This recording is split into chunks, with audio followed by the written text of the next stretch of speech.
Amém, irmãos. Jesus é o Senhor. Estamos mais uma vez aqui para compartilhar a palavra do alimento diário. A minha graça te basta. Volume 3. Estamos na semana 1. O ministério que recebi do Senhor Jesus no sábado. Plano de união entre Deus e o homem. O versículo de oração é: eis que a Virgem conceberá e dará luz a um filho. Ele será chamado pelo nome de Emanuel, que quer dizer Deus conosco. Isso está em Mateus 1, 23. Então, esse versículo de oração já mostra para nós qual é a finalidade de Deus para conosco, né? É estar junto, é ter comunhão íntima, é estar perto, né? Então vamos lá. Desde Gênesis 1, 26, que fala da criação, Deus ele quer ter essa comunhão íntima com Deus, né? Então nós fomos feitos à imagem e à semelhança de Deus. Isso significa que Deus criou o homem à sua imagem porque ele deseja se misturar, se mesclar ao homem, estar junto ao homem realmente. O Deus triuno deseja que sejamos iguais a ele em vida e natureza, porém não em deidade, né? A gente sabe que é digno de adoração somente a Deus, né? E nós podemos ser iguais a eles em vida e natureza, buscando realmente a glorificação, santidade, justiça, sua palavra, oração. E aí nós vamos ganhando seus elementos, né? Nós vamos ficando cheios do Espírito e vamos cada vez mais sendo parecidos com Deus. Porém, não em deidade, a deidade é só para Ele. E está em 1 Coríntios 6,17 que afirma isso que eu falei, né? Que aquele que se une ao Senhor é um espírito com Ele. Então o Senhor ele quer ter comunhão íntima mesmo, é estar junto com o homem, né? Agir através do homem.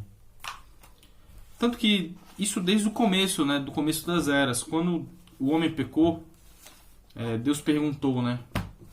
Em Gênesis 3, 8 e 9, fala quando Adão comeu o fruto do conhecimento, né? E Deus perguntou onde ele estava, porque ele ia ao jardim para ter comunhão íntima, para conversar com o homem, para falar a sua palavra para o homem, né? E ele perguntou onde estava quando Adão se escondeu. Então Deus, mesmo completo em si, ele sempre sentia prazer em estar com o homem, estar junto ao homem, e queria casar-se, né, com o homem no Antigo Testamento, no Antigo e no Novo Testamento, né? Ele usa essa comparação com casamento porque isso significa relacionamento íntimo, né? Restrito, né? Realmente um casamento é uma situação que você conhece seu noivo ou sua noiva de maneira que ninguém mais conhece. Então é ter comunhão íntima realmente, estar junto ali sempre. Isso é visto, né, nas comparações que ele faz com o povo de Israel em relação a ser a noiva e Deus o noivo, e no Novo Testamento da igreja ser essa noiva e Jesus ser o noivo, né? Então realmente mostra essa comunhão que Deus sempre quis ter com o homem. E isso como eu falei, desde o Antigo Testamento. Olha o que ele fala em Êxodo 19, 4 e 5. Tendes visto que o que fiz aos egípcios, como vos levei sobre asas de águia e vos cheguei a mim. Agora, pois, se diligentemente ouvirdes a minha voz e guardares a minha aliança, então sereis a minha propriedade peculiar dentre todos os povos. Então isso mostra que o Senhor realmente sempre quis ter essa comunhão íntima, fazer do homem a sua propriedade, né? Ter comunhão com Ele ali, estar com Ele. Então, mesmo com a desobediência do povo de Israel, nós sabemos que eles passaram 40 anos no deserto, e era um povo complicado, o seu coração muitas vezes tendendo ao mal, né, fazer as coisas que não eram de acordo com Deus. Deus sempre esteve ali com ele através do tabernáculo. Então onde a congregação ia, o tabernáculo ia, né, e o Senhor Deus naquele momento, né, o Deus triuno estava ali com eles. E isso só que Deus não podia habitar neles, né, porque eles eram pecadores, precisavam de redenção, e naquele momento o Senhor Jesus ainda não tinha descido. Mas mesmo assim Deus não podia habitar neles, mas habitava junto a eles, né?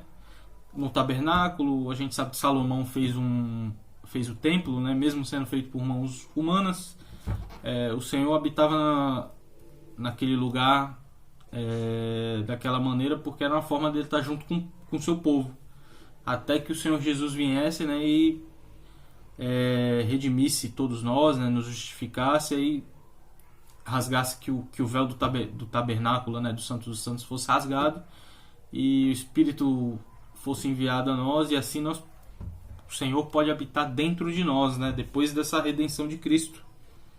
E isso foi feito através da sua morte de cruz, né? Conforme Mateus 1, 21 e 23, que fala: ela dará luz a um filho e lhe porás o nome de Jesus, porque ele salvará o seu povo dos pecados deles. E ele será chamado pelo nome de Emanuel, que quer dizer Deus conosco. Então o Senhor Jesus, a obra do Senhor veio realmente para redimir o homem com Deus, né? E o Senhor nos salvou dos nossos pecados. E assim, salvos do pecado, realmente o próprio Espírito pode habitar em nós. Então, como está escrito em João capítulo 1, versículo 1a e o versículo 14, fala que no princípio era o Verbo, e o Verbo se fez carne e habitou entre nós. Esse habitar é no sentido de tabernacular, né? Que é criar o tabernáculo, né? Colocar a morada ali naquele lugar.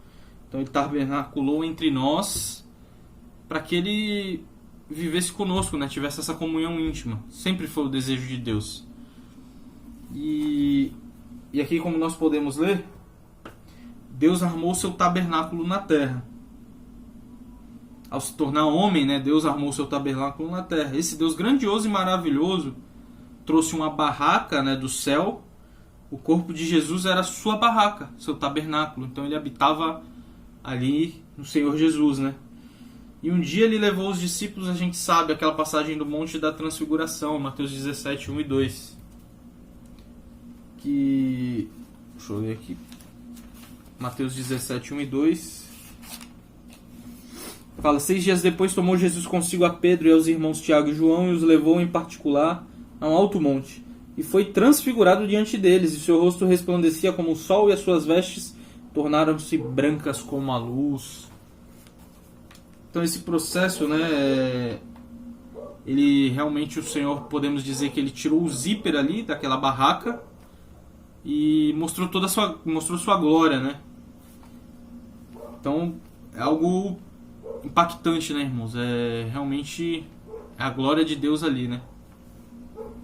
E manifestou a glória que habitava dentro de si. Dentro do tabernáculo de seu corpo estava a própria glória de Deus, né? E assim também é um processo de glorificação que nós estamos passando. Nós estamos na vida da igreja, nós temos que ter um viver de oração, de buscar a palavra de Deus, de cumprir a palavra de Deus, de realmente buscar santidade, buscar para que nós cheguemos à glorificação. E esse é o processo, né? O fim da glorificação foi o que aconteceu como o Senhor deu esse exemplo no Monte da Transfiguração. Podemos dizer que o nosso zíper vai ser aberto e ali nós vamos sair desse corpo da vergonha, né, da morte, para a glorificação. Isso também está escrito em 2 Tessalonicenses 1,10.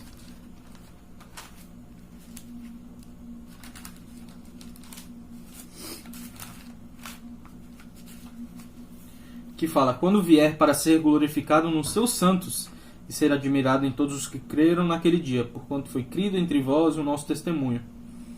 Então, quando vier para ser glorificado nos seus santos, então toda essa obra de Deus realmente tem um propósito dele realmente estar inserido em nós, dele fazer a sua vontade através de nós e nós sermos um com ele.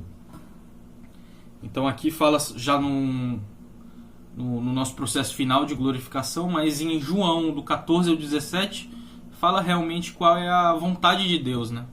João, dos capítulos 14 ao 17, fala que realmente o Senhor ele quer ser um conosco, né? Nós vivermos de acordo com a sua palavra, pelo seu Espírito. Amém? Então, meus irmãos, O Senhor, Ele sempre quis ser um conosco, então que nós deixemos realmente que o Espírito habite em nós, que o Senhor sature o nosso corpo, né? Que o Espírito de Deus sature a nossa alma, para que no final, naquele dia, né, o nosso corpo também seja glorificado e nós completemos a carreira. Amém? Jesus é o Senhor.